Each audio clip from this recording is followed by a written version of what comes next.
abalabi baffe batulabira ku mikutu gyaffe egy'enjawulo egya The Resource Center tubaaniriza nate n'olunaku olwaleero ku mikutu gyaffe egyo. Tubakulisa okuyita mu wiiki abantu mwenna abafuniddemu ebirungi tubayozayoza. Abantu bonna abafuniddemu okusoomoozebwa okw'enjawulo tubakwasa Mukama abeere nga abagumya n'okubeera nti abayisa mu mbeera eyo ey'okusoomoozebwa. Abalwadde abali mu malwaliro tubasabira Omukama Katonda abeere nga abasuuza. Olunaku olwaleero tugguse nga bwe twalagaana nti lunaku olwokutaano tujja kubeerangawo essaawa 8 kubeera nti tubatuusaako ensonga ezikwatagana n'amateeka, tubeere nti twongera okuyambagana tukendeeze ku ebyo ebiri mu mitendera egiyitibwamu okufuna amateeka naddala singa gabeera gakwatidde ku ludda olukyamu. So kaweefube ono gwe mulaba wa kubeera nti tuyambagana, omanye kiki ky'olina okukola, kiki ky'otalina kukola, olina kukikola ddi lw'otalina kukikola. Mu mbeera bwetyo tubeere nti twetaasa ebizibu ebiri mu kunoonya amateeka n'obwenkanya ng'oyita mu makubo ag'amakooti ne amakubo amalala agaliwo. So n'olwaleero tugguse tuli ku mukutu gwaffe ogwa YouTube The Resource Center awamu ne omukutu ogwa Facebook ogwa The Resource Center. Era tugenda kubeerawo nnyo olunaku olwaleero. Nina omugenyi waffe munnamateeka omukuukuutivu naddala nga yagwa nnyo mu sayidi ey'okulwanirira eddembe ly'obuntu oba mu mateeka ekimanyiddwa nga human rights. So tugenda kubeera nga twogera naye ensonga nnyingi. Akantu kano munzikirize nkajjeko olw'eddoboozi libeere nga livaayo bulungi, kasa tulinawo akabanga akalagirwa kubeera nti kalekebwawo. Mukkirize nga sinaba kugenda mu maaso ng'anjuye omugenyi waffe bwe tuli naye olwaleero ababuuzeeko. Nze mumanyi nti ye Kanso Derrick Namakajjo ne wali ebitiibwa ebirala bingi bye simanyi, n'olwekyo bwe neepanka okumwanjula nnyinza okusobya. Mukkirize ababuuzeeko ate era abategeeze kyali ekituufu, n'oluvannyuma tujja kwanjula omulamwa gwaffe ogw'olunaku olwaleero. Kanso abantu babuuzeeko se. Abalabi baffe nsanyukidde nno ddala ddala okubeera kwano ku mitimbagano b'amaaso ga kamera za Resource Center. Era nsaba Omukama batukuumire era abawe ebyo bye musinga okwagala. Erinnya nze Namakajjo Derrick Frederick nga ndi munnamateeka eyagraduatinga ng'ate mukamanya nti nagraduatinga ku University y'Abayisiraamu Uganda, that is IUIU, Kampala campus Kibuli. Nenengatta mu bitongole bingi eby'eddembe ly'obuntu. Ng'era essaawa eno nkola n'ekitongole kya Foundation for Human Rights Initiative ekikulirwa omukulu Dr. Livingstone Sewanya nakisangibwa Ensambya. Ndi legal officer waabwe oba ndi legal officer that side. Ate ng'era ndi legal and research associate awamu ne Wakiso District Human Rights Committee. So akakiiko akakulira eddembe ly'obuntu mu Wakiso District nsuubira nti nkakiikiridde bulungi nnyo. Byonna ebintu bye muyinza okuba nabyo amuyinza okukomentingako, then we capture each and every detail ze muyinza okuba nga mwetaaga obulaba okumenya bw'amateeka mu Wakiso. Feel free. Ate nawatali mu Wakiso ng'olaba nti waliwo wonyigirizibwa ng'olina kyewetaaza okumanya olina obuyambi bwewetaaga okutuukako. Feel free. Mu maaso awo nja kuba nsindikira muganda wange namba ya toll free line gye tukozesa ng'ekitongole kya Foundation for Human Rights Initiative, ate tube nga tusobola okubayamba mu nsonga z'amateeka. Ebirala tujja kuba tubimanya on due course. Inshallah tuli ba mukisa nnyo okubeera naawe Kanso Derrick. Amiina. Era nze ndowooza n'abawuliza bajja kutwegattako okakasa nti ku mulamwa gwaffe kutina olunaku olwaleero tulina omuntu omutuufu ddala. Sebo webalire ddala okukkiriza n'otukyalirako. Nange ndi musanyufu nnyo okukyazibwako ku mpero za Resource Center. Tweyanzeege. Yenna tunoonya ku mikutu egy'enjawulo okwata essimu yo oba laputopu yo oba kompyuta yo n'ogenda wonoonyeza oba search bar n'oteekamu ekigambo The Resource Center.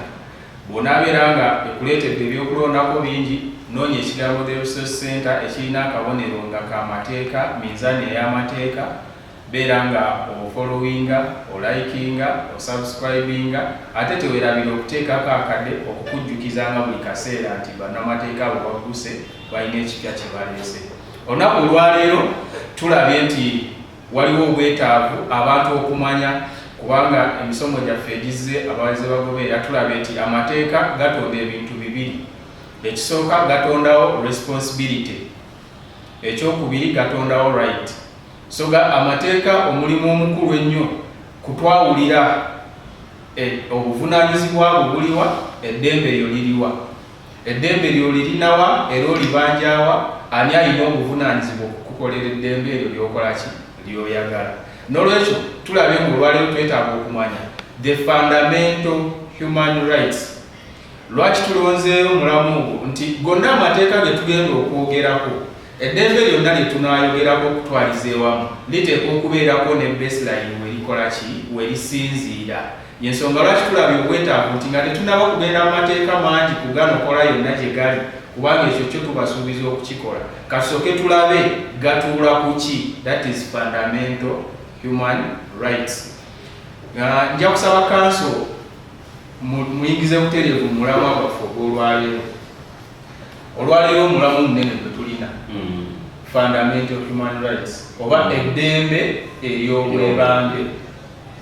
Atulabe era ayagala okumanya ng'ovudde ku ekyo ebigambo bye tukozesa nga buli lunaku osobola okumugondezaamu n'akitegeera n'okumulaga nti naye waali fundamental human rights emukwatako oba lituukawo waali oba lirina eno gye likoma mu ofiisi zammwe n'eri ewakiso gy'ogambye gyemukolera. Neyanza mukulu Idi. Ebintu ebisinga bye twetaaga okumanya ennyo nga tuba twogera ku nsonga zino wammanga.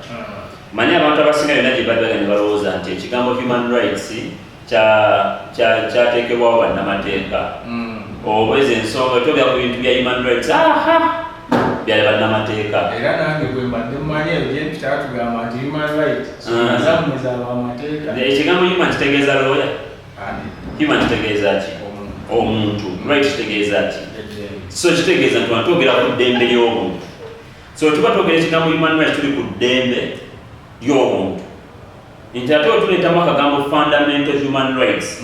Yenna omuntu waffe gwaliye tuwano twogera nti eddembe liri ery'obwewangi erigumidde. Omanyi tuba twogera ku ddembe ly'obuntu waliwo eddembe erisobola okuggibwako eritasobola kuggibwako. Tulina akawaire akamu mu mateeka gaffe etteeka yaffe e Uganda constitution akawaire namba 2 kaba tetuyita fundamental human rights and freedom. Kati wano wasinga okubeera obuzibu era woba otagululira omulabi waffe atugoberera wakiri programu eno wenaggwera abeere ng'akitegedde nti human right si ddembe ly'abalooya webali. So wetwogera ku fundamental human rights netwogera ne ku freedom kubizza mu lulimi oluganda olwawona eno nti tulina kyetuyita eddembe lye right netuba nekyetuyita ne freedom tuyinza okuyita otya mu luganda nga gw'omuggalanda freedom ebbeetu yes. So bwetwogera rights ne freedom otulina otandikira okusooka okutegeera kintu byonna okwogerako byonna byonna tuleme konfuzinga ensibuko n'omusingi gwa buli kimu. So tuleme konfuzinga ebbeetu n'eddembe nti omuntu alina ebbeetu okugenda okuzannya olina ebbeetu okukola ki kyoyinza okukola ng'omuntu yenna wa bulijjo okulya webalema ate newewa nekituta ne right nti omuntu yenna ali eyo olina eddembe lyo okutambula okuva ematuga okugenda eroyo nga tewali akubye ku mukono.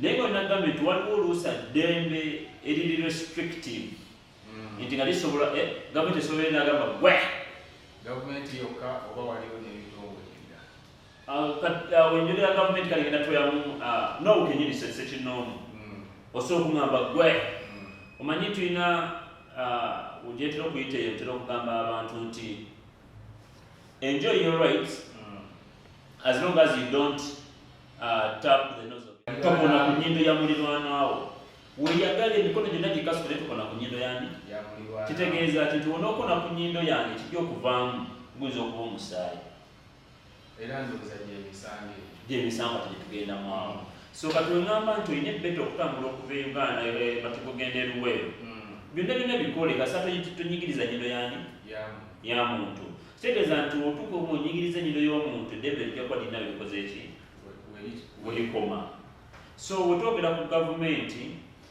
ebitongole ebimu nga poliisi ne tutamu n'omuntu nga sekinnoomu asobola okuba waba alina ensonga eggumidde okukoma ku ddembe eryo so mukutegeresa example nti mukutegeera nti tulina eddembe tegeera nti yes olina eddembe lyo naye oba olikozesa tonyigiriza mulya mulala. That is where we have twayogeddeko responsibility and duty or duty, right and duty. Into where there is a right, there has to be a duty. I have a right to play with my arms, but I have a duty not to beat you or to slap you. So our right to duty. Lastly, tuve kwekyo nti era kitegeere nti gwe kasita obaako woyitira n'osukka ojja kutegeera biki ebikola ki ebikivaamu ng'emateeka tetukola ki getwogerako. Mu kukwogerako tulina rights emirundi esatu kamaliza nakino nsooka nzira buganda wange edidi kasina kyeranira mwena abatulaba tulina mu luzungu wali kye tusobola okuyita first generational rights oba amateeka eddembe erisookerwako. First generational rights ze zino zetuyinza okucharacterizingamu oba okuyita civil political rights nti omuntu yenna aliyo yina right to vote, that is your civil right and a political right. You have a right to be voted. Second generational rights mwetuyinza osanga social, economic and cultural rights. Into one omuntu yenna aliyo you have a right to trade. You have a right to form a group of your choice, an association. Those are the social, economic and cultural rights. Ekyokusatu ekisembayo abasinga tetubuusa amaaso n'abayiga abamanyi nga tebamanyi nti generational rights gye ziri. Abamanyi ziyita third generational rights naye abamu tuziyita solidarity rights. Nti ezo rights zika mu kigambo solidar. Nina okulya, nina okwebaka. You get? Nina ogendako okwetawuluza, oyinza okubona olunamu lwanga otambula. Lwaki ongana okwetawuluza? Lwaki ongana okulya? So those rights teziri provided from mateeka gonna. Naye weeziri. The solidarity rights abazi bajja okuyita inherent rights, Katonda zaakuwa nga teri government eyinza zikuwa yadde zikujjako. So bwe yeetumiikiriza n'eyingiramu ebeekoze kikyamu kwe tuyita okutulugunya n'okulinyirira eddembe ly'obwebwange. Nkufunidde ddala bulungi neeyanza nnyo kanso nkoledde ddala bulungi olw'okwanjula okwo kw'okoze ku mulamwa guno ogw'olwaleero. Omulabi waffe ampuliriza nkakasa nti nywera bunywezi gamba omwana wo akufunirayo akacupa k'amazzi oba akuwa akakopo ka caayi otuule okkalire kubanga kansa engeri gy'asoose otolamu ensonga ogenda kumanya eddembe lyo likomawa era livaawa. Mukkirize mbajjukize nti epulogulaamu eno ebeerawo buli lunaku olwokutaano essaawa 8 bwe zituuka. Bwe teekako obuteesi ddatawo beera ngo oba abakozesa Freak Friday teekako yenna ekika kyonna ky'okozesa teekako obeere nti oyiga ate ku bwereere oba tekusasuza muntu yenna kubeera nti abaako kyayiga ku mukutu guno. Tubajjukiza nti mutuyitire ne bannammwe WhatsApp group link gigabane, Facebook page yo gigabane kubanga kya mu butonde nga bwe tulaba eddembe ly'obuntu era ekimu ekikola obuntu kwe kwagaliza muntu munno. Ekyo kyennyini nayo ky'owulira nti kyewali agadde okubeera nti ofuna munna afuna ekyo kyennyini kyewali agadde naawe ofune. Munna ayisibwa mu mbeera eyo yennyini gyewali agadde naawe oyisibwemu. So kya buvunaanyizibwa okubeera nti ogabanako ne munno abeere nga yeeyunga ku mukutu guno. Council fundamental human rights nga bw'ozinnyonnyodde era abantu bakitegedde. Kati beeteeseteese okumanya wano mu Uganda ze ziriwa mu Uganda nti bw'ogamba nti nga bw'otumenyeddeyo nti okutambula okuva wano okugenda wali buli kaseera oba constitution erinawe yakiwandiika nti council deriki oba council ed alina eddembe okutambula okuva e Kampala paka Matuga oba alinawe ekuŋŋaanyiza ezo ze solidarity rights kati zinegedde okutambula okuva kibuli okuva Muyenga paka Matuga ze solida olwagenda okugana okutambula batugaana bani abantu ab'enjawulo poliisi balinjagala oŋŋambe nti bagambye bangi nnyo omwerekiza Besigye bamuganda omuli bamayanja ab'ekitibwa Haji Mayanja omuli babasaali bali baba baganda koziti 2011 okutambula okuva ekawempe paka mu kampani babasibako so kati awo batugaanira ddala so omanyi woba osoma ekintu kye bayita amateeka waliwo egatuuka negeegatta nekibadde kituyita politics ate nebigenda nebinyuma nga twogera ensonga gye tuyita human rights yenna ali just have to understand what tulina okutegeera ffenna nti kasitolabanga gavumenti ekoma ku bantu ekoma ku ddembe ly'abantu omanya that is a dictating government nkiddamu bw'olaba gavumenti ng'ekateiringa eddembe ly'obuntu omanya that is a characteristic of a dictating government nkyusizza ekyo kyenkyusizza luli otugambe tigwe kasita ogiraba ebeera dictating kanzijewo akagamba characteristic badekuteredde because wekugamba nti you look like a ghost and you a ghost njawulo teyamaanyi wali just take benefit of doubt yamu so kyentegeeza nti you have your right okutambula naye lwakuba nti gavumenti tuba nazanjawulo tulina states zanjawulo not only in Uganda but Africa mainly Africa as a continent and some Asian countries tulina obuzibu tuyita governments nti ojja kuvaayo oyogera ensonga emu gavumenti labinga gwagirwanisa tulabe bangi nnyo abeddembe ly'obuntu bavuddeyo okukola kino okwatamu nga tulaba every time babanyiga essaawa eno wati gavumenti yakaggalawo ebibiina 54 ebiddembe ly'obuntu seddu among others naye nga bajjaku okwakuliza ensonga nti tezikoze eki condition tezituukiriza prerequisites z'okubeera nga NGO naye ka nkubuuza ekibuuzo kyonna nti oba okedde ku makya no one resource center as a TV with UCC oyinza okukira ku makya n'olemerera okusasula license oba n'olemerera ogenda okufuna ebbaluwa ya chairman ku kyalo okugitwala ku UCC. I think that's the matter of fact ku cross checking facts okakasa license zasasuddwa tezasasuddwa so kubuuza kibuuzo kyo the resource center weri it is a TV UCC kusabye empapula ezimu omuli ne recommendation okuva maybe ku muntu oba lawyer yenna n'ogenda n'obiteekayo runnings of a full year n'oyagala okugenda okurenewinga oyinza okuteekamu ssente z'obukadde n'obukadde mu TV erwaninge n'olemerera okurenewinga just akakadde kamu si kyangu wadde ogambye nti tekisoboka naye si kyangwera so kakati ebitongole ebimu wadde gavumenti tugamba nti kati ngeri ebitongole like SEDU ebivudde nga already they have their ground otugambe nuna tebyafuna license oba tebyalonyenga license naye okusinziira ku bbaluwa gye nalaba eno tuyinza obutakirenda nnyo naye bawadde ensonga ez'enjawulo ensonga zanjawulo yes nzijenjagadde kuddayo emulyoka bwekyo kati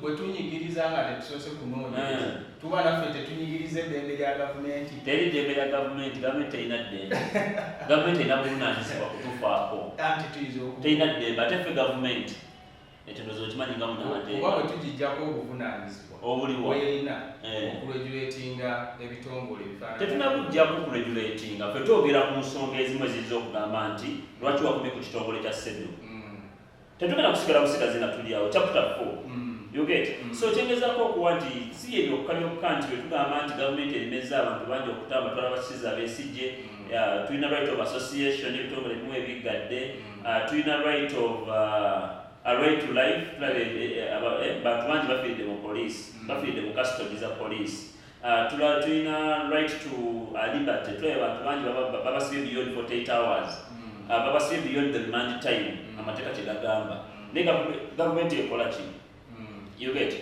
tulina right to take part in civic activities omuntu yenna nti yali yeetabyeko mu activity ya gavumenti n'emu naye mugenda okubalusa activities za gavumenti because zitera okubeerako refund era nga nawe oba nti azoganize zogenda kweta baganda omukwano nnyo naye omuntu wawasi tafunyeemu ekyo kiba kikoleddwa mu bukyamu bukyamu bwennyini so kyekigamba nti omuntu yenna ali alina eddembe okutakinga part mu these activities naye tafuna lukusa oba tafuna mukisa ogwo okukola ki kutekinga part so tulabye nti government has really violated a lot of rights buuza bannamawulire bakolera mu mbeera enzibu ennyo lwakuba nti just of recent for once ngenda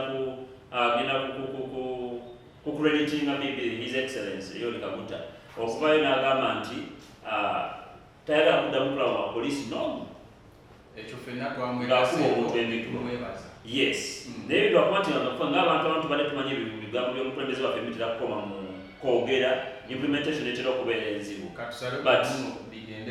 lwaki muwa credit era yenna nalaka video yamanyi but this is upon my investigation yakyogera I tried to try to break some of the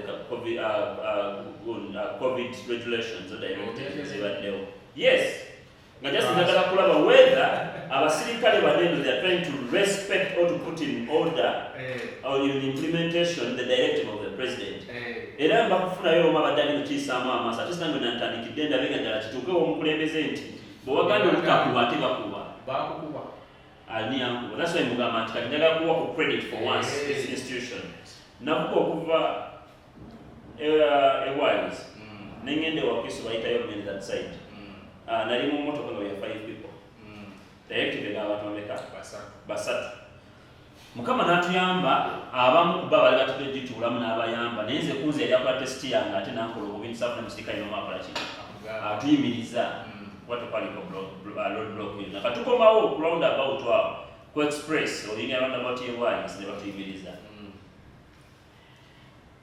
lwaki muli bataano biki we tried to talk to them nenjogera nabo but njaga nnyo bawakuleta abasirikale baawo they were really understanding and they were willing to listen si be basirikale bali eri aba before Museveni kwogera nti temukuba nti mukube oba temukola ki mu bufunzi bawuliriza ekiragiro kya Yoweri Kaguta Museveni era ku ekyo I'm crediting the president and the police at large for having listened and put in order the directive era ajja kusaba nnyo Yoweri Kaguta Museveni omukulembeze waffe okuvayo okuyisa ebiragiro bwe bityo nti amateeka gano gagenda negamenyebwa because maybe the president is silent asirise nti oba president maybe indirectly akikkiriza okubeerawo ng'emabega bwe kibaddeko abalodi bakuba amasasi bakuba ebigo batta naye nga naye abadde akola ki asirise mu statement ezimu zetuze tumukootinga ng'olusaba ogenda okubawagira you get interest in peace Major General Lokech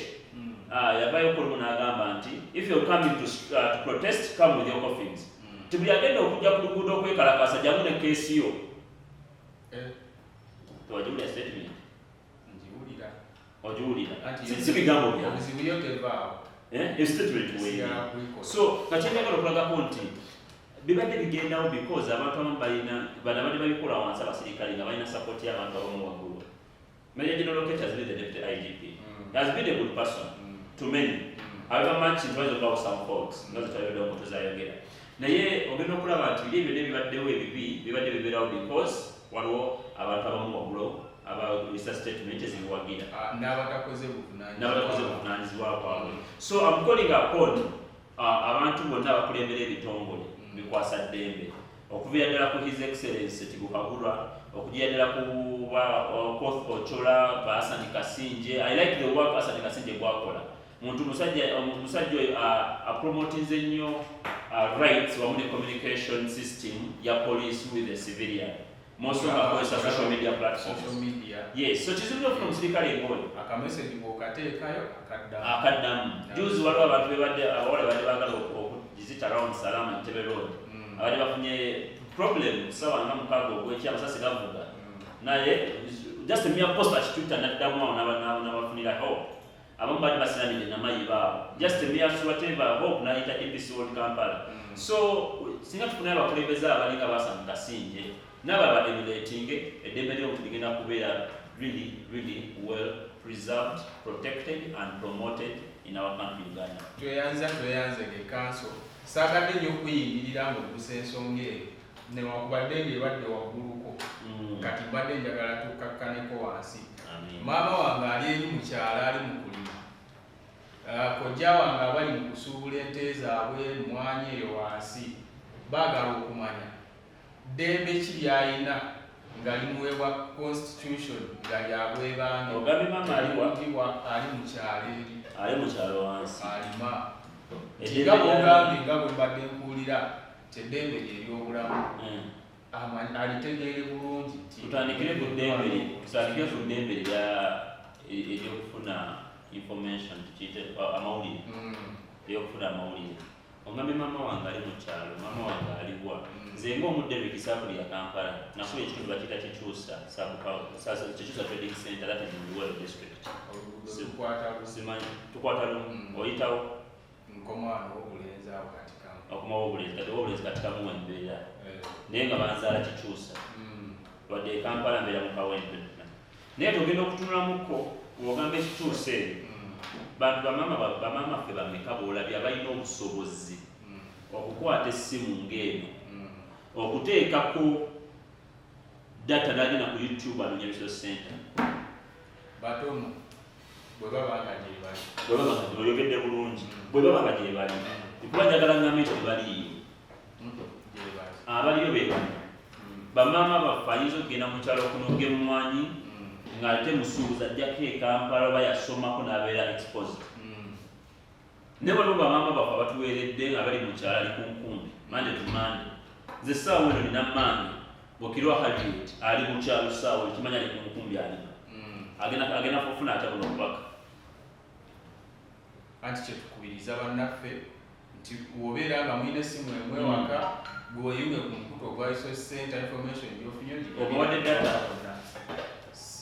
simulina. Omwana wa Kitanzania n'enadiya zitusingira wala mu online batubulire nti gavumenti yagenda n'esala ebisale bya data bya internet wawali very cheap very cheap. That's why ojja basanga nga Tanzania bakola business zonna online.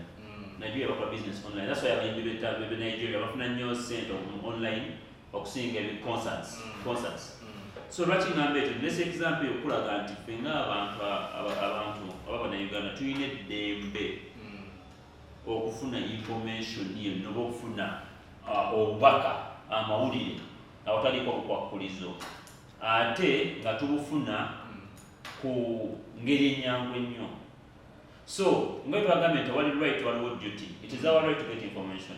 Ddembe lya jjajja wange najja liba maama wange okufuna amawulire ago okumanya okugenda mu maaso. Naye ate duty ya gavumenti yonna gyeri nga mpita mu baani bonna bakristo bali omunsi bonna ba UCC biki egyo emisolo gye muteeka ku intaneti mumala budde.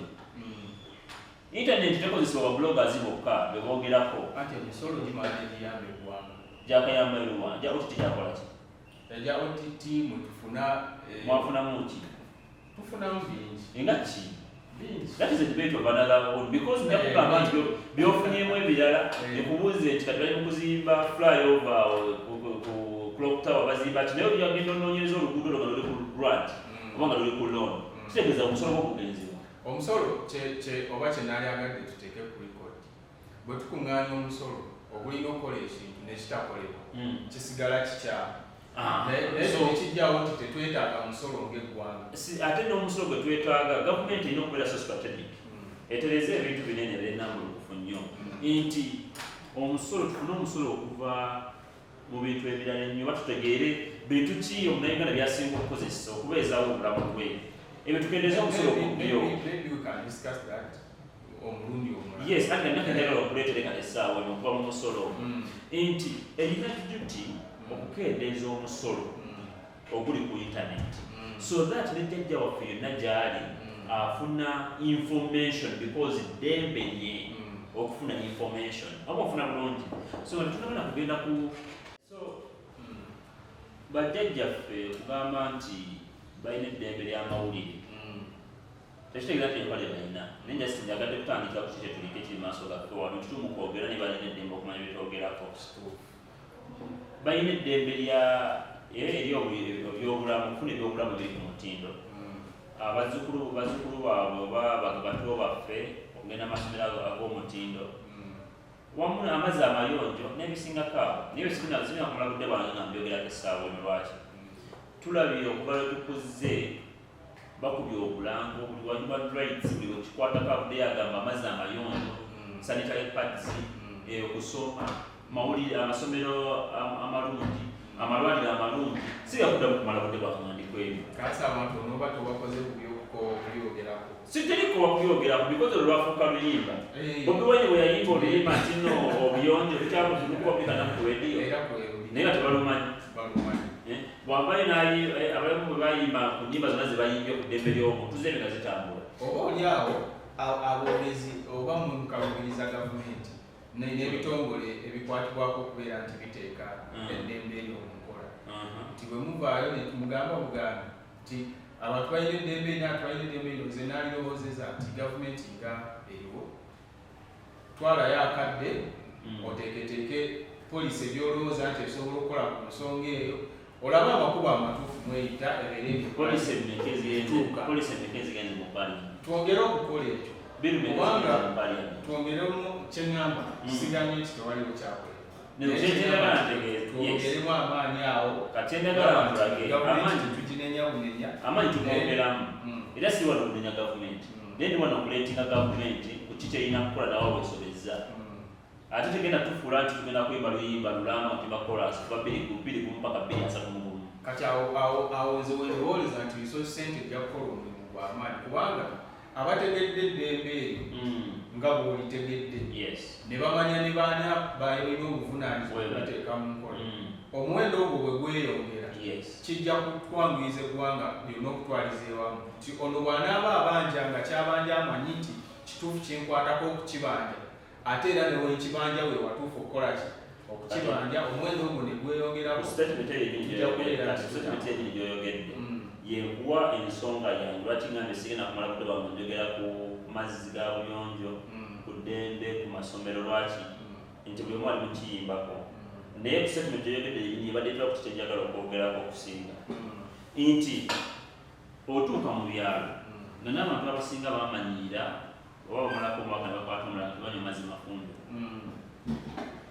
nga tebamanya mazzi gako wategalira wafa kitegeeza nti waliwo ebintu ebimu bajjajja baffe oba baganda baffe bebamanyidde bo nga bo omanyi omubiri guno kyogumanyiza tegugenderako ate oyinza okubajjayo nobawa amazzi amafumbe oba ne bawalweza ne balwala okufi n'okufa ne bafa so omubiri gwaffe gwamanyidde amazzi bwe gatyo just tulina kukola gavumenti erina kukola kikikwatako etuusa amazzi amayonjo mu bitundu ebyo bave ku mazzi gali eri ge banywa nga ate nanti bakola ki mwenywa nimba okutinga mweziwugira ekyo because abo bakimanyi nti owali twetaaga amazzi amayonjo ne bagajjawa nze kyenjagala okwogerako kikino ate abantu mu byalo kyebasinga okubonaabonirako bagenda ne bakwata omuntu azizza omusango mu kyalo nga n'olusi talina musango lwakuba nti kuliko omugagga ku kyalo neyegatta ne poliisi n'abawa emitwalo 5 ne basiba omuntu oyo kumala ku poliisi nampaaga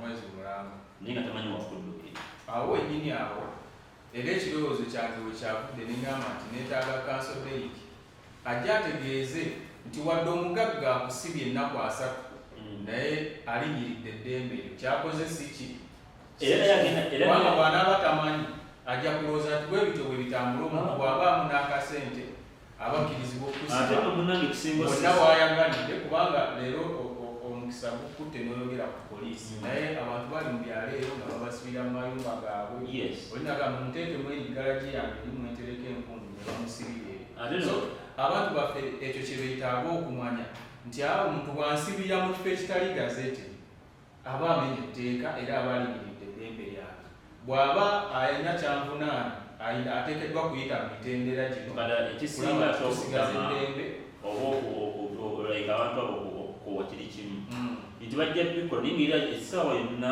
ligali gyalina okubikina kwa poliisi naye ate jjukira poliisi naye yekasi n'abakino n'abamenyi b'amateeka wano twali ne kanso nasa amutumiddeko nawo oli lwadde bakubeera naye tasobodde yali wano n'atugamba nti abapoliisi ab'ebitongole ebiramuzi n'abantu bonna abakwatibwako okukuuma amateeka gaffe mu ggwanga beetaaga okuwaayo akadde okutegeera eddembe lino. Waliwo abapoliisi bangi waliwo abapoliisi bangi nga tebamanyi kyakukola. Ekyo nze nga nzomu sikwatadde statement. Kanso omuntu agenda okubeera mu poliisi alina buyigirize ki? Okumuwa uniform asooka kukola ki? Kutendekebwa. Batendeka mubiri gwokka? Bamutendeka byalina okukola ne byatalina kukola. Bamutendekako kuba abantu? Bamutendekako kukwata ebuzi? Aba tamanyi kyakukola? Aba yeetaaga okujjukiza. Teetaaga kujjukiza. Gwe wakula ku makya nga bakunaaza weetaaga okujjukizibwa ati genda onaabe obudde wano. Okunaaza kiyinza okubeera nga si kituufu mu bintu ate tula naye bingi byenzijukizibwa era n'enkoma. Akali bw'olinnya takisi n'otambula ng'ogenda matu weetaaga okujjukiza nti onosasula. Era ye kondakita oba omufere. Ye kondakita n'okwata ssente. Nti abeebatuga muziweereze, abaviiramu ekawanda muziweereze. Kale akujjukiza nnyo nemikutuka ematuka. Ayinza okunzikizaamu weebale. Kati owa poliisi tuli wano twogera kwa poliisi. Waliwo abali ewalala boogera kwa poliisi. Waliwo ne kanso nasalira era kwa poliisi. Tugenda bajjukiza emirundi emeka. Tetulina kukoowa. Emputtu.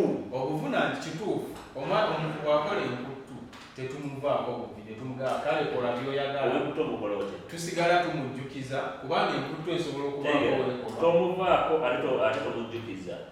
Genda ku bakama be. Yogera bakama kati betwetaaga.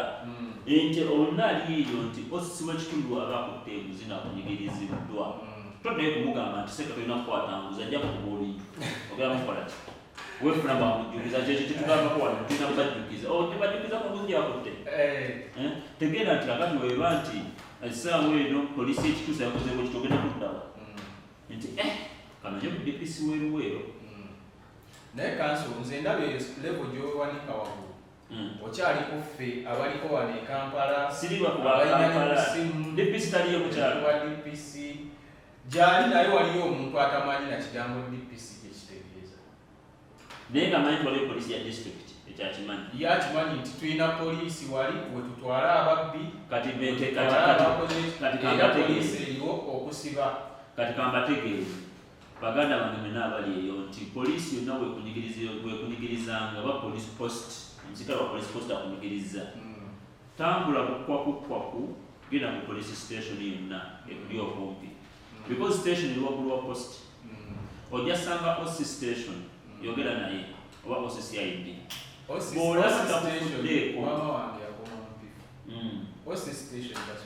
yogera n'omusirikale yenna aliwa ku poliisi atwala poliisi. Yes. Yogera n'omusirikale ojja kunyuma okubuulizaako mu Luganda. Yogera n'omusirikale yenna akolaga omusirikale atwala poliisi eyo yogera naye mu ensonga zo ate waaba naye takuyambye oba nga bakunyigirizizza kweyo poliisi yennyini tambula bukwakukwaku genda ku poliisi gye tuyita poliisi ya district oba poliisi etwala district si poliisi etwala akatundutundu ne poliisi etwala district gendayo ojjofuna obuyambi tulinaye ba DPC betuyinza okuyita atwala district ye nga yo tulina mu department za njawulo oba ebisenge bya njawulo mu poliisi okwo genda ojja kufunayo ki obuyambi ate ng'olaba tebakuyambye waliwo kyetuyita ebbendobendo region era buli district erina ebbendobendo bulikola ki era buli region ebbendobendo ebyo lirina litutwala bwetuyita RPC ebiseera ebyo ebisinga RPC oyogerangu naye ajja kukola ki kubaka engeri gyakola ki gyabiyingiramu ate munnaye oba oluusi ng'olina muntu wali e Kampala ne bootemenyanga nakugenda kwabo nobokuma ku disitulikiti oba toyambiddwa towemenyanga kubirako mutabani wo muto wali e Kampala nti Idi wangi bankoze webati naye nsaba ku lisoosirangako ku ssimu n'ogendako ennaggulu waliyo gye tuloopa abasirikale abatutulugunya era bw'omuloopa ennaggulu bamukubira oba ne bamukima na patro okwakukwaku ku kujja kugenda eri kuwoza yandibadde nga disciplinary committee yaabwe akakiiko akakwasibwa empisa. Kanso bino byonna ng'obyogera olowoozezza ku muntu waffe atasuzaamu 2,000 zimutuusa Kampala oba zimutwala wali kitebe kya disitulikiti. Yensonga kibyogedde nti waaba alinayo mutabani wali e Kampala amukubira essimu. Pozi tuyinza okubongerako nti ne ku poliisi ezo waliwo ekipande ekibeera awabeera nosbo. Yes, namukulika enamba za enamba naye ebitiibwa byabwe nga bwe bitambula. Naye bw'oba onozza omusango nawe osooka kwetereeza. Bw'ogenda ku poliisi z'omukyalo tojja sanga ekipande kimu kiriko namba za poliisi. Ojja sanga ziriko binamba namba birala bwebityo. So ate kino etajja kifuna.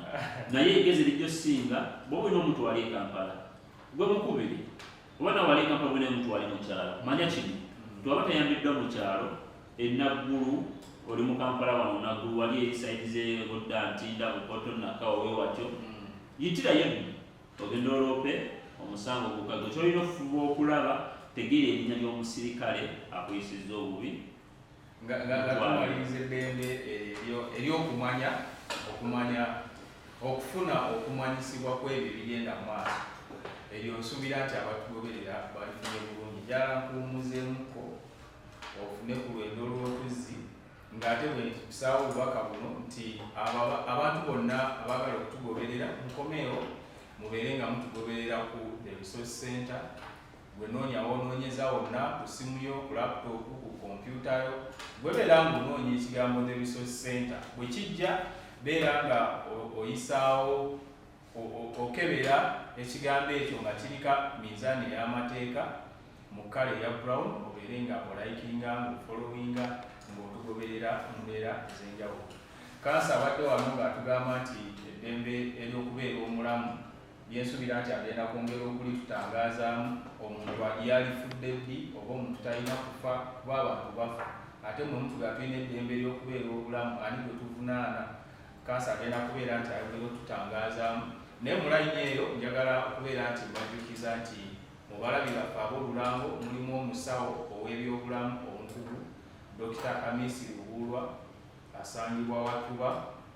Omusajja oyo yakulembera eddwaliro erya Medina Medical Center.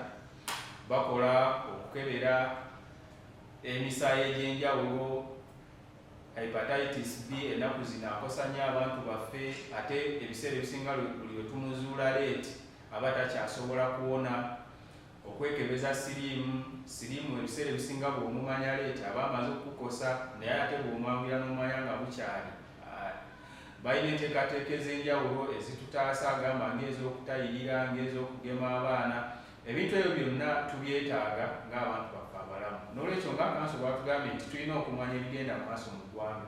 Mukize nzijukiza abasobola okutuuka ekyokolera Watuba nti mweyambise ku ddwaliro eryo okubeera nti mufuna saaviises ezo.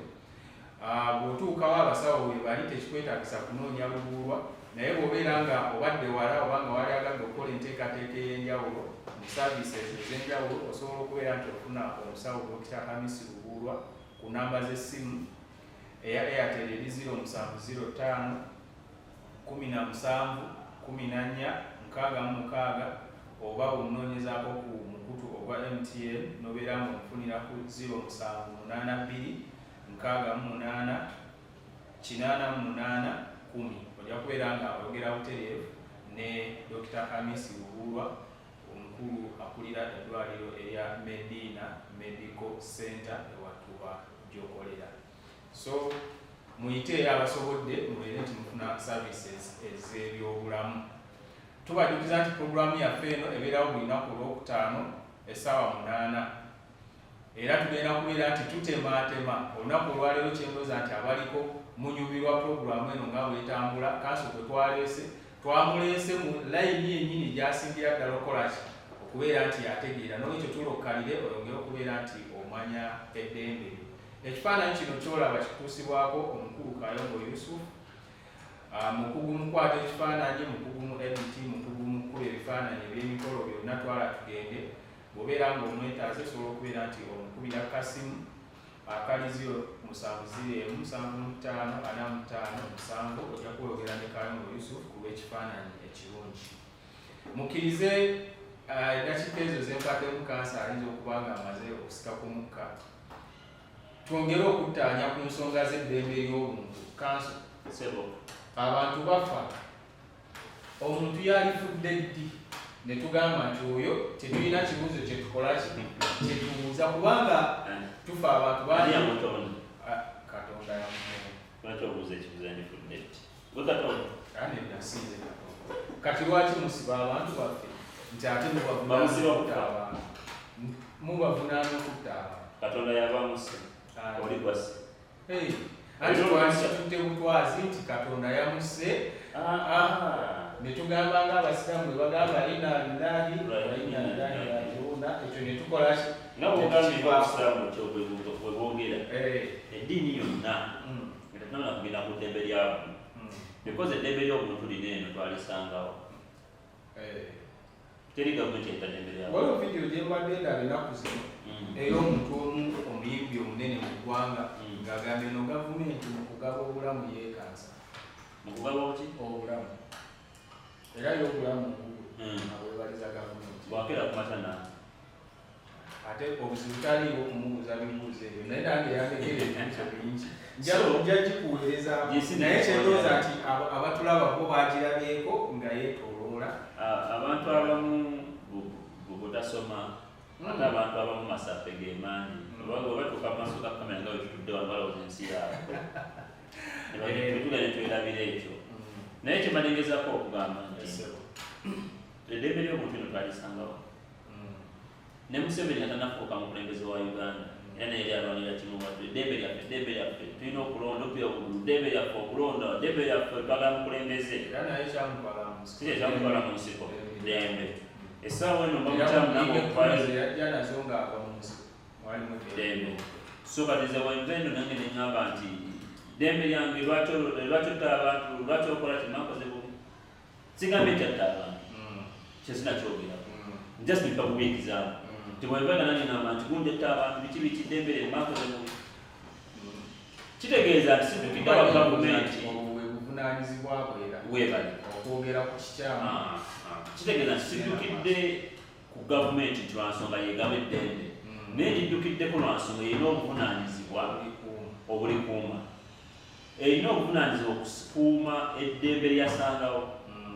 Kuviira ddala mu nsi eno kutandika, nasooka for example ya bakristaayo bannaffe, bw'osoma ekitabo kya Genesis kyekisooka ddala mu Bayibuli, Katonda yatonda Adamu ne Kaawa.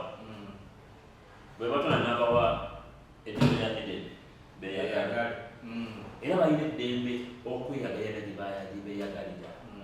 Naye balina ate obuvunaanyizibwa buno wammanga, mweyagale mukole biki byonna byemukola, naye temugezanga ne mulya ku kibala ekyo tibasukka ensalosalo. Kitegeeza nti Mukama mu kutonda omuntu yamutonda n'amuwa eddembe, naye ng'ate waliwo ebimu eddembe limu waliwo erikoma. Oba nfuna oli bwe yalya ku kibala twategeera ebyaddirira.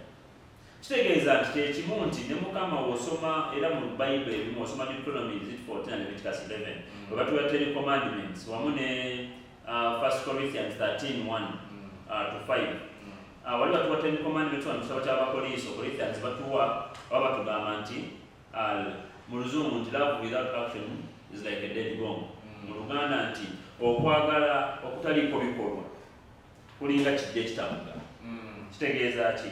Nti katandike n'amateeka agasooka. Ten Commandments ga do not kill one another. Kitegeeza nti toyina kuyinza kutta muntu kubanga si gwe yamutonda. Leka yamuwa obulamu akole ki? Abutwale. Ekyo ekitabo ky'abangi nokiwandiika nga ne Museveni tannazaalibwa nga n'obuti taliiwo. So si gavumenti yekola ki? Yeerigaba.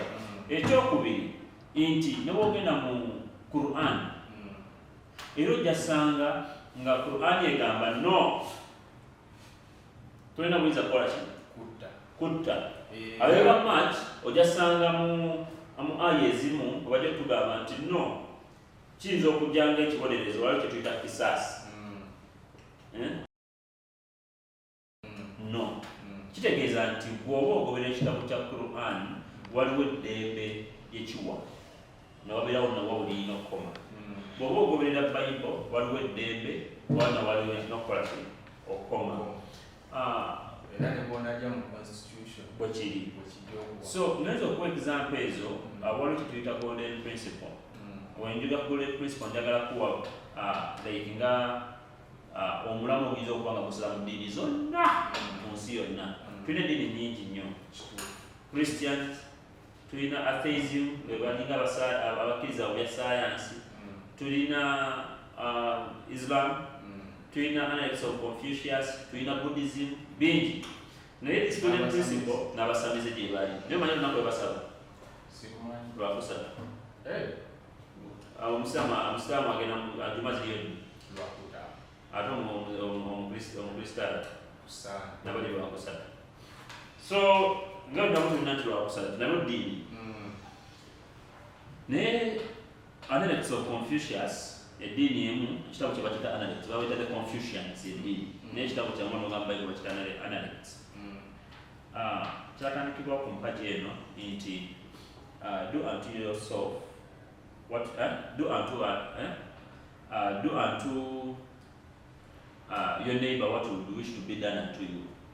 Nti kolera neighbor ki kyoyagala kikolebweko oba kyowa neighbor kyoyagala kikole ki kikuweebwe. Yeye nasomye 1 Corinthians 13:1 mu Bible nti love without action biki nti bw'oyagala neighbor otogenda mulumya naye agenda kukwagala. So nozo zose zempagi zigeza kukwatagana zegatira ku kintu kimu. So kati obulamu bw'omuntu butambulira kukwatagana love biki nti kati oleeta love eyo nga bwe byogedde nolye n'obituuza mu chapter 4 eya constitution amateeka gaffe aga Uganda ojja kulaba nti bagenda okubaga amateeka nga balina kwe basinzidde nga basinzidde ku bintu bisatu byenkulazeeko. Kolera neighbor ki kyoyagala kikolebwe, yagala neighbor wo nga bwe weeyagala ate oba oyagala mulage ebikolwa kyokola kino. Tomukwenyakwenya nti nkwagala ate mbeera n'omukuba oluyi. No, okutekuba kwagala. Ekyokusatu ge mateeka gali genyogedde ka Ten Commandments. Nti kati olukina akawairo nti tulina akawairo like akawairo akabiri ssatu right to life. Olina eddembe okubeera omulamu. Bayibuli egamba eta tikyogeddeko tottanga. You just die your natural death. Fa nga Katonda yakujjuludde yayagadde kubanga yakuleeta.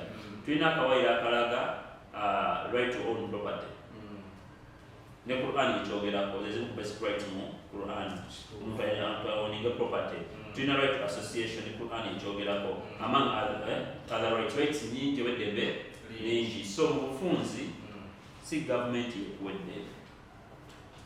Government esangawo ki? Government ena buvunaanyizibwa kukuuma ddembe eryo.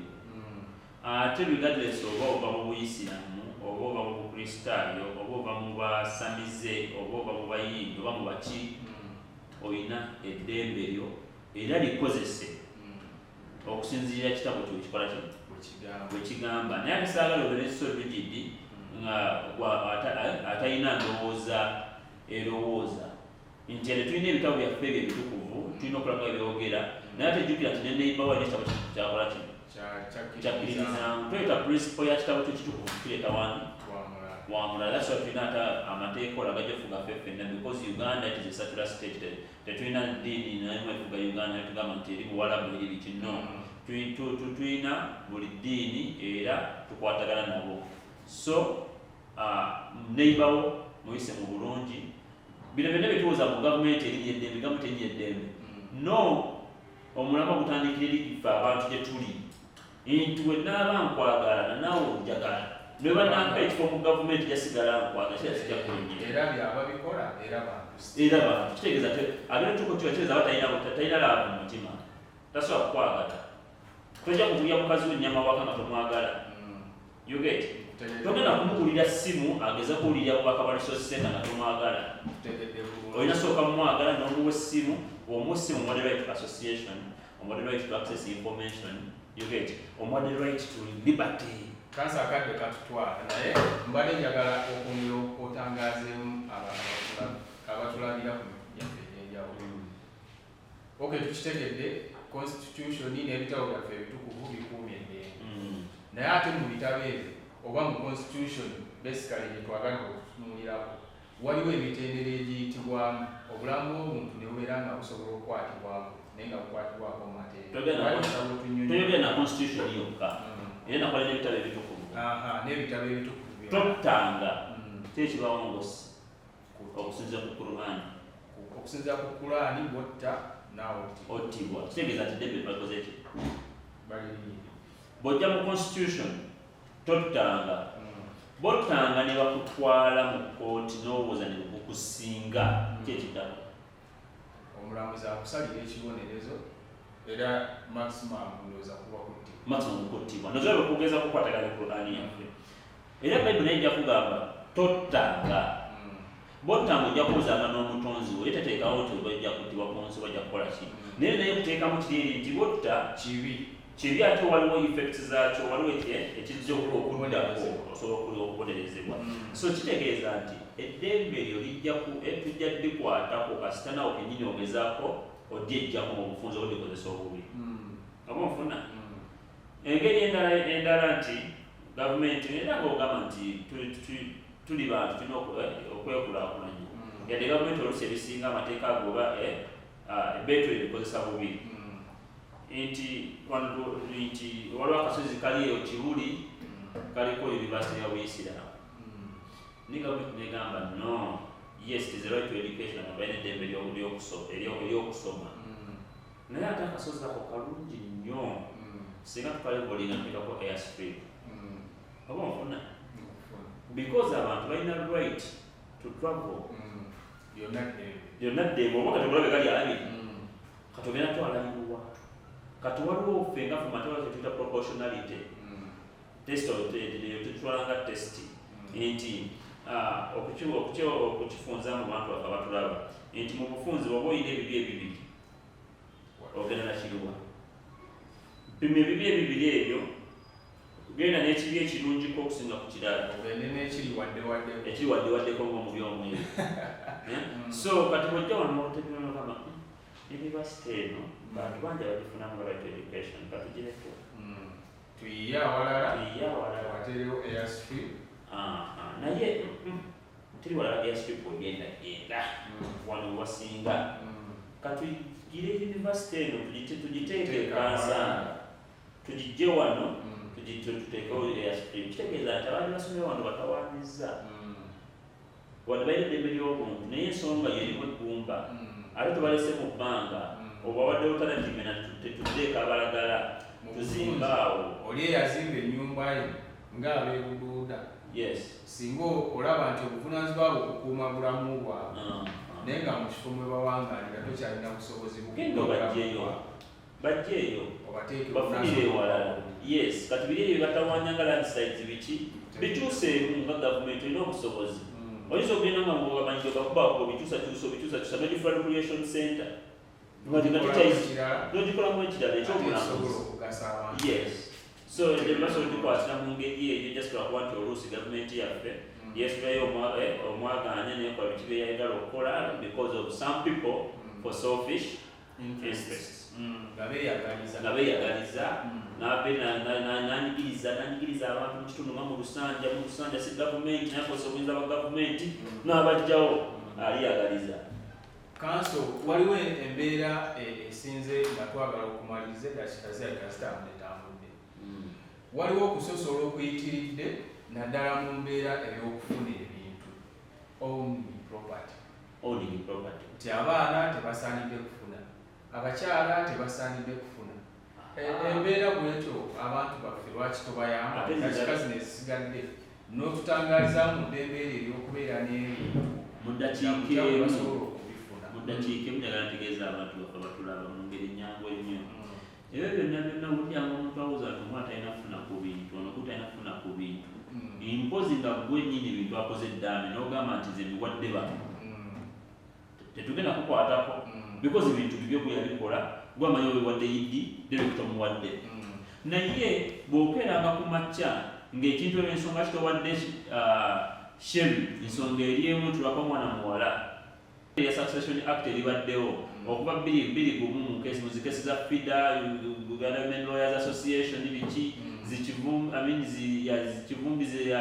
aye mu bikizize zonna zigezaako okulaga nti etteeka lirimu zigaapu nyingi era balikubye nnyo notantinokimwaka guwedde bwe bayisiza etteeka eppya era etteeka eppya zikkiriza omwana newaba muwala newaba mulenzi okufuna ebintu omwana newaba wamuzaala wabweru wa bufumbo luli etteeka libaddewo libadde likosa ekigambo ekibi kye tuyita bastards nti omwana bastard wamuzaala out of wedlock essaawa tebikyaliwo era bwezitira ekesi ya Kivumbi yajjawo negamba nti tetukyalina abaana bayitu n'oba omuzadde wabweru wa bufumbo oyo aba mwana era alina eddembe okufuna ku bintu by'omugenzi so essaawa neno omuntu agezaako okudiscriminating okuwa abaana ebintu bambi muddukire ku muntu ayinza okuyamba akuli ekumpi munnamateekaawo oba ekitongole ekikwasanyiza eddembe kyonna ekikuli okumpi weekubira omulanga era oyo omuntu osobola n'omulokwa mu mbuga za kooti for discriminatory actions. Nina ekibuuzo kyawo wennyini naye njagala okubuulira abatuwuliriza nti bw'obeera n'ekibuuzo ku nsonga zino ezoogerwa so ambadde njagala abantu baffe abatugoberera ku mikutu gyaffe babeere nti kyonna ekibuuzo ky'olina oba komenti yo gy'olina ogiyisa ku mikutu gyaffe gino wammanga gingenda okubawo. Okusookera ddala osobola okuinboxinga Facebook page eya The Resource Center. Waliwo awali message osobola okuinboxinga n'oteekawo obubaka bwo bwonna. Engeri endala ey'okubiri gy'osobola okutuusaamu obubaka bwo oba kibuuzo oba oyagala kuwabulwa oba oyagala buyambi obw'enjawulo nga bwekuusa ku nsonga z'amateeka osobola okujja ku email yaffe eya theresourcecenter21@gmail.com. obwo obunyukuta bwonna obuwandiika nga butono n'oteekako @gmail.com ojja kubeera nga oli mu inbox yaffe okutereevu era abakugu baffe bajja kubeerawo okubeera nti beŋŋanga ensonga yonna okusoomozebwa kwonna kwoyiseemu. Ebyo byonna bibeera nga bikulemeredde yita butereevu ku mukutu gwaffe ogwa WhatsApp ennamba eya MTN eri 07789447. Osobola okusindikako ekibuuzo kyo kyonna ojja kubeera nga oddibwamu butereevu nga toddibwamu abakugu ku nsonga yonna gy'onaabeera oyagadde okubeera nti weebuuza. Kanso Sebo oyogedde ku by'obusika naye nze ebintu byange byonna bye nnina sirina kye nnajja mu busika. Ngeri kyendala omuntu munnayuganda ali eyo wansi gy'asobola okugumirako naga nti ekintu kyange bwe mba nakifuna mu kkubo lino mba nnina right okubeera nakyo nemu okutiisibwatiisibwa olwaleero okugga amataka kususse newankubadde nga si masikire oli oba baali mugabira oba baalifuna mu ngeri ya mortgage nti bakola transaction ne bakkaanya ebyabwe nga bye baabikkaanya naye ebintu ebyo ne bisangibwa nga bitwaliddwa ate oli naati okukeminga kubanga tamanyi makubo ki mwe yayita kugafuna oba nga ddala matuufu. Njagadde mu dakika zino esembayo nga tumaliriza otangaaza abalabi baffe. Ebyo babifuna otya? Waliwo bye nagula, waliwo bye bampa, waliwo bye bantonera ng'ebirabo baafidde ebyo ebyo. So engeri ezisooka enyango zibawa kukola weegulire kola emikwano ofune because okuweebwa kuweebwa mikwano. Abamu abaviirwako bazadde baabwe baasikira ndoza yengeri enyango esatu nnyo eziriwo mufuna ebintu byo. Omuntu bw'abeera nga afunye nga tasasudde ssente era ekyo ekintu kiba kiki nga tasasudde ssente zakibakuwadde bwenkwata peni n'engikuwa nga tetulinawo ndagaano eraga nti wasasula ssente omuntu omulala bw'akikuggyako eyo makubo go goyitikisigala kiki eyo question egenda kuba nene nnyo era njasaba ojjayo okutegekayo maybe meeting eddako nga yo okusinga yakwogera ku kyetuyita right to property and ownership kubanga awo we wasinze okuva n'emisango emirala ate era sigenda byogerako wano because abantu baba ngenda bakonkonya bukonkonya because for example njato nga ompadde example nompadde pay sisasulidde sibikimu kyogeza okuba ngenda kisasulira mumpe simu ngisasulira osobola kisasulira osobola utakisasulira ate mba ngisasulira ki ng'ompadde anti kyengambye efuna kakati ompadde essimu kisinza kitu kyowaddemu naye tuyinza okumpa ettaka ate nga njagala okukyusa gyesasula omusolo naye simusiga yasasula musolo so kwe kugamba nti tutegekeyo olukuŋŋaana olulala nga tujasibwa kwogera ku right of property and ownership tuleme kusaaliza abantu batulaba tuleme kubakola bubi because kwe tujja kuwoza twabyogerako naye nga tebyamukkiriza tuwumbewumbe programu eno omulundi ogunaddako lutunakukyaza tujja kwogera ku rights ezisigaddeyo kubanga kyendowooza nti wakyaliyo endala nyingi ate ezeetaaga okukwatako in particular abantu bakoleki bazitegeere waliwo abantu be bagamba endagaano baazikola naye endagaano ne bagikubamu ebituli olwoyo eyagikola nga tasobola kwasesinga kumanya nti ndi mu kifo oba mu position ekola endagaano tujja bitegeera olunaddako so abalabi baffe tubakubiriza nti mwongere okwekuumira ku mikutu gyaffe egya resource center bye tuleeta bikyali bingi nnyo beera ng'ogoberera ku whatsapp namba gye mbasomedde eya 0778799447 osobola okusaba linki ekutwala obutereevu ku mukutu gwaffe ogwa YouTube bw'obeera nga tosobodde kubufuna ate era osobola okusaba linki ekutwala obutereevu ku mukutu gwaffe ogwa Facebook n'obeera nti oyiga ebintu bingi kyenjagala okubajjukiza nga mmaliriza nti ku mukutu gwaffe ogwa Facebook abantu ababeera nga basobola okugwakisesinga buli lunaku olwa wiiki ennaku ez'okukola that is Monday paka olunaku olwokutaano buli lunaku wabeerayo ekintu ekiteekebwayo mu mateeka obaako akantu k'oyiga mu mateeka mu nteekateeka bakama baffe gye batuuma the daily legal tip. It is a daily legal tip buli kanaku okuva ku Monday paka lwakutaano ku mukutu ogwo ojja kubeerako k'oyiga n'olwekyo beera nga ogwettanira okubeera nti ogukyalira obeere nga tosubwa bintu ebyo kanso abantu basiibule tubeere nga tumaliriza. Abalabi baffe abalungi nsanyuse nnyo okunyumyako wamu nammwe nga tuyita ku mitimbagano gino egya resource center era mbasaba nti mugende maaso n'okusubscribinga musharinge twongera okuwayamu mu luzungu tulina ekigambo ekigamba nti knowledge share is knowledge gain and sharing is caring. So bw'osharinga oba ofuddeyo oli munnoowo mpozi nina kinayadde okubagamba nti oba ofunyemu byonna